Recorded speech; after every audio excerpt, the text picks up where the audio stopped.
481 anos para a capital pernambucana e 483 anos para a irmã mais velha, Olinda. E nesse tempo todo, você sabe o que aconteceu com essas duas cidades? Transformações sociais, culturais, fatos marcantes. Por exemplo, no dia 22 de maio de 1930, um grande balão dirigível cruzou o Oceano Atlântico e atracou aqui onde nós estamos.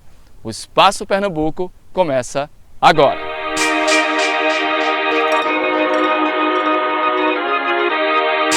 O nome desse balão dirigível era Graf Zeppelin. Era um homem milionário, mas que gastou toda a sua fortuna tentando construir esse Zeppelin. Ele fez um sucesso enorme na época na Primeira Guerra Mundial, né? E o sucessor dele foi o Hugo Eckner, né? Que deu continuidade. O Zeppelin, o Graf Zeppelin, não conseguiu conhecer esse sucesso. Ele já morreu durante o início da Primeira Guerra Mundial. O Eckner dá continuidade a esse projeto e o grande sucesso vem após-guerra, quando é entregue um Zeppelin desse como prenda de guerra ao americano. O Eckner consegue fazer um acordo e consegue fazer um trabalho de viagem para todos os lugares do mundo com o Zeppelin. Uma dessas viagens começa a trabalhar exatamente a Europa, com a América Latina, fazendo ponto de entrada no Recife. O pernambucano Jobson Figueiredo é apaixonado pelo Zeppelin. Nos últimos 20 anos, ele reuniu imagens, gravuras, fotografias, objetos originais usados no dirigível. A partir dessa pesquisa, ele construiu painéis e quadros.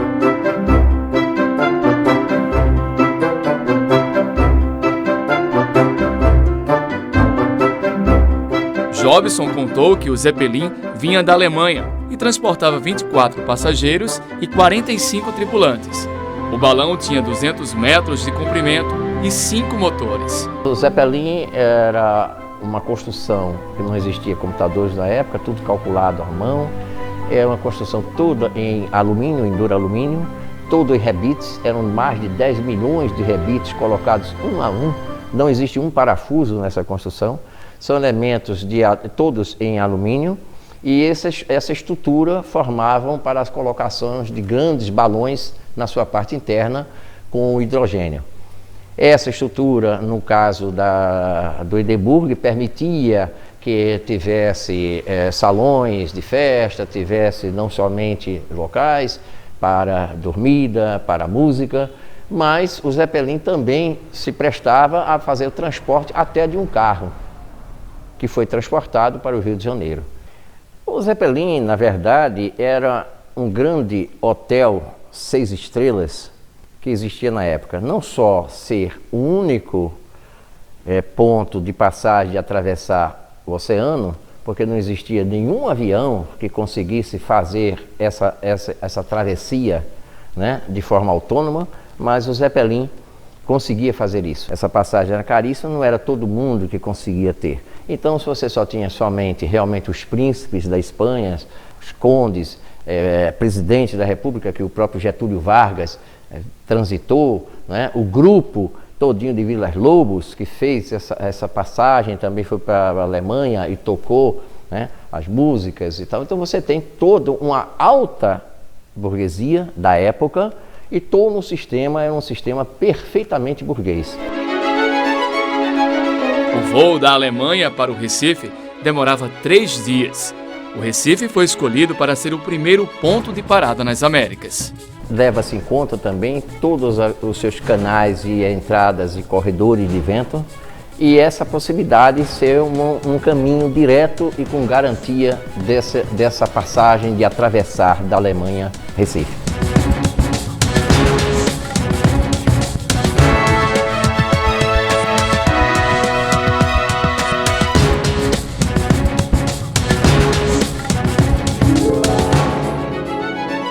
Depois de 88 anos do primeiro voo, ainda existe a torre de atracação no campo do Jiquiá. Hoje nós temos a última torre do mundo, é patrimônio mundial.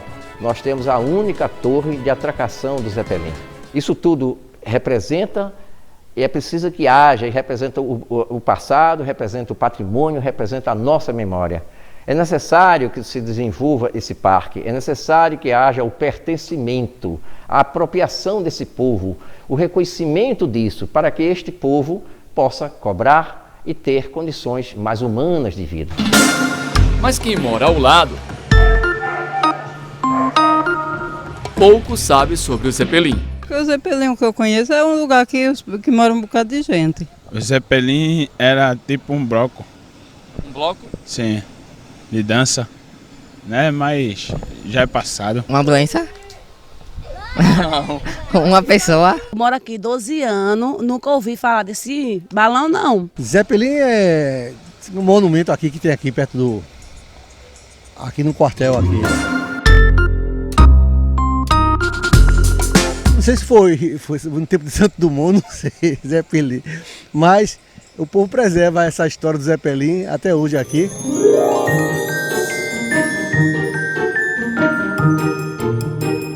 Foram mais de 60 pousos no Recife. Toda vez que chegava aqui, era uma festa na cidade. As pontes ficavam cheias. Era bonito ver o balão a poucos metros dos prédios no centro da cidade. 15 mil pessoas vieram para cá, para o campo do Jiquiá. Muita gente queria ver aquele balão que desafiava a força da gravidade. Apontou, parece uma baleia se movendo no mar, parece um navio voando nos ares, credo, isso inventa o cão, ó, coisa bonita danada.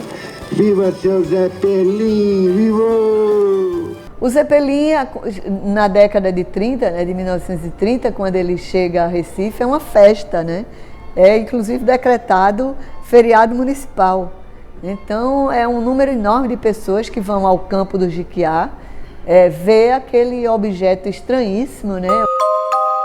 O Zeppelin foi uma nova forma de ver a cidade. A cidade ela passa a se ver de forma diferente. Se o Recife era o primeiro lugar das Américas, onde o dirigível pousava depois de cruzar o Oceano Atlântico, Olinda é a cidade que ainda conserva um farol que ajuda os navios que se aproximam da nossa costa. Cidades que se completam. É bom lembrar que a irmã mais velha, durante 120 anos, foi a sede da Capitania Hereditária de Pernambuco. Inicialmente, essa capitania não foi instalada aqui, né? Foi instalada mais ou menos na região ali onde fica Itamaracá. Só que o governo da capitania vislumbrou a cidade de Olinda, que não era ainda uma cidade, era uma vila, né? Que estava num morro com uma ótima visualização do mar, né? Com uma posição estratégica muito interessante, tanto para aspectos econômicos, também para aspectos bélicos, né? De proteção da região contra invasores que viessem pelo mar. Tá, então, com isso, houve esse deslocamento para cá. Quando Duarte Coelho Pereira chega a Pernambuco, ele vai fundar a cidade de Olinda. E o Recife ficava na ponta de um istmo de areia, era um pequeno vilarejo, né, os arrecifes dos navios, onde tinham 40 almas. Era um pequeno porto, era o porto de Olinda. E nesse mercado se traziam muitas mercadorias para a burguesia da época, né? As famílias que estavam habitando a capitania e que viviam do comércio, viviam da cana-de-açúcar. Em 1630 acontece a invasão dos holandeses aqui, onde eles vislumbram Recife como uma área com características mais similares às que eles têm, né, lá na Holanda, com Amsterdã, uma cidade que está ao nível do mar, entrecortada por canais e rios. Então Recife tem uma característica muito similar. Além disso, o mar protegido por arrecifes, né, faz com que também haja uma característica mais interessante para o atracamento de navios. Então há esse deslocamento. Logo após a invasão, eles incendeiam Olinda, certo? Tirando de Olinda algumas das habitações das casas, algumas partes importantes que poderiam ser utilizadas em construções em Recife, para fazer esse deslocamento onde Olinda deixa de ser a principal cidade e, aos poucos, durante esses 24 anos de ocupação holandesa, eles fazem com que Recife se torne a principal cidade. Com o desenvolvimento, o Recife, especialmente com a chegada dos holandeses, o Recife começa então a ter um grande desenvolvimento e depois vai disputar com Olinda essa hegemonia, né, econômica, política, e acaba em 1823, a Vila de Santo Antônio vira uma cidade e depois vira a capital de Pernambuco. Daqui saía todo o açúcar produzido nos engenhos, trazido pelos rios. Nós éramos o grande porto das Américas, né? A cidade no século XIX começa a ter esse perfil da cidade que a gente conhece hoje. Na realidade, todo esse conjunto é muito importante, tanto inicialmente em Olinda, como depois do deslocamento para Recife, na formação, né, da característica que nós temos das duas cidades serem cidades muito importantes comercialmente, principalmente para a região Nordeste, né? Hoje nós temos o Porto de Recife e, mais à frente, o Porto de Suape, como grande entreposto comercial, né, para que você traga mercadorias importadas e distribua essas mercadorias ao longo do Nordeste. A geografia da ilha de Antônio Vaz foi explorada pelos portugueses e holandeses de uma maneira que na parte norte, onde fica a Praça da República, estava o poder, e na parte sul, onde hoje fica o Forte das Cinco Pontas, estava a população pobre e os currais, os matadouros. Até hoje você tem a parte das decisões políticas e do poder representado na Praça da República. Lá você tem o Palácio do Governo do Estado, você tem o Teatro, você tem o Palácio da Justiça, você tem o Palácio da Economia, que é o edifício da Secretaria da Fazenda. Você tem representado ali todos os poderes.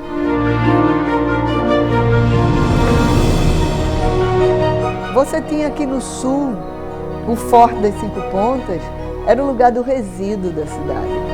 Era o lugar onde eles jogaram o matadouro, era o lugar dos currais, era o lugar da forca. Não é por outro motivo que o frevo, o maracatu, nosso patrimônio cultural e material, hoje patrimônio brasileiro e patrimônio mundial, né, como o frevo, nasceram aqui nesse bairro. Esta gravura é de 1855. É do alemão Friedrich Hagedorn. Ela foi pintada pelo artista de um prédio por trás da Igreja do Divino Espírito Santo. A vista do bairro de Santo Antônio é belíssima. 159 anos depois, o pernambucano Josivan Rodrigues tirou uma fotografia do mesmo prédio. Veja a diferença. Muitas casas foram derrubadas. As que ficaram, às vezes, perdem o brilho por causa dos prédios construídos no bairro do Recife. A imagem do porto quase não se vê mais. Eu acho que nossa cidade, além dela ter esse problema de escala, nada contra a verticalização, acho que esse é um processo, mas ela precisa dialogar melhor com esse território, com esse rio, com esse mar. Essa integração do rio com o mar existia no passado. Esta daqui é a Casa de Banhos. Não está funcionando, mas no século XIX, isso aqui era um grande balneário. Uma ideia que foi trazida da Europa.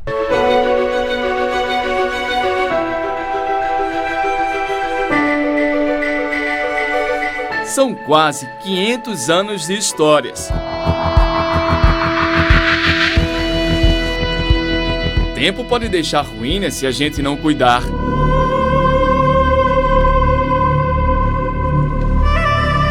A cidade mudou, ficou bem diferente.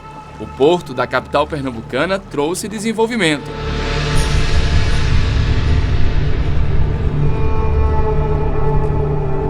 Essa era a visão das pessoas que chegavam de navio. Era difícil atracar no Recife e não se encantar por esse porto.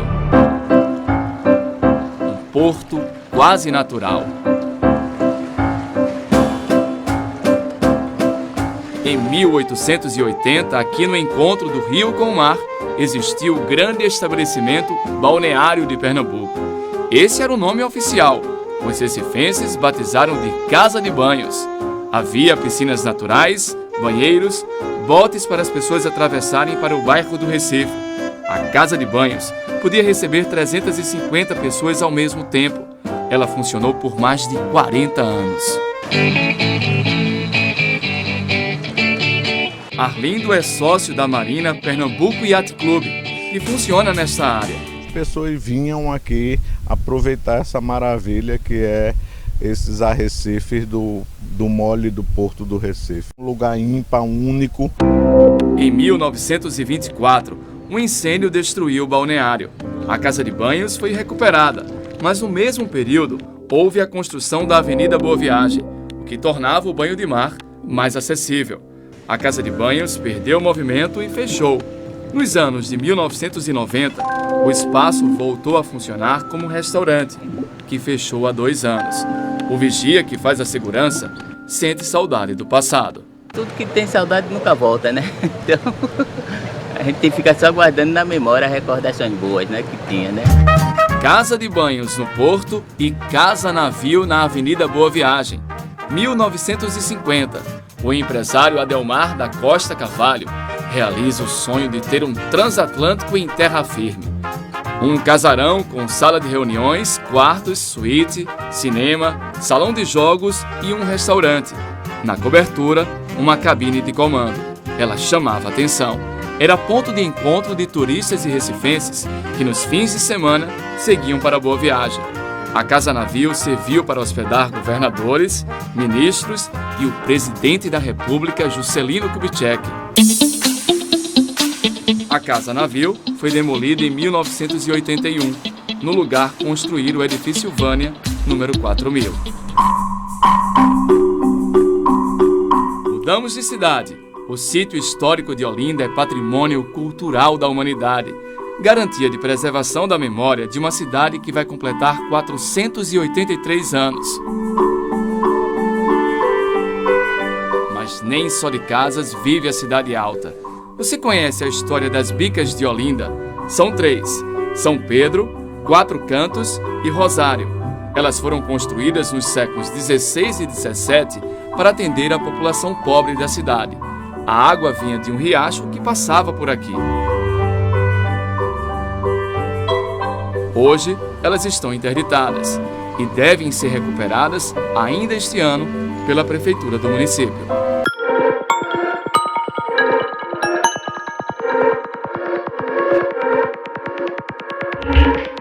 O que já está acontecendo com o mercado Eufrásio Barbosa. O teto ameaçava desabar e ele ficou fechado por quase 10 anos. Agora, a estrutura foi reformada pelo governo do estado e vai ser reaberta à população ainda este semestre.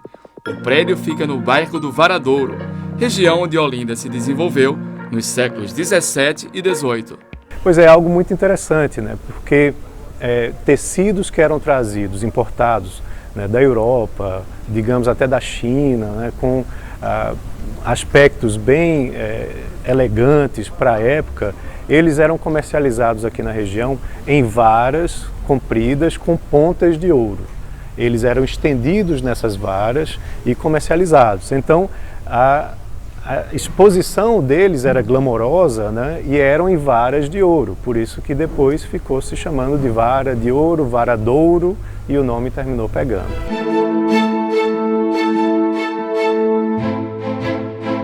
Eu acho que se você não conhece a sua cidade, o seu território, essas histórias, você não tem um compromisso com essa história.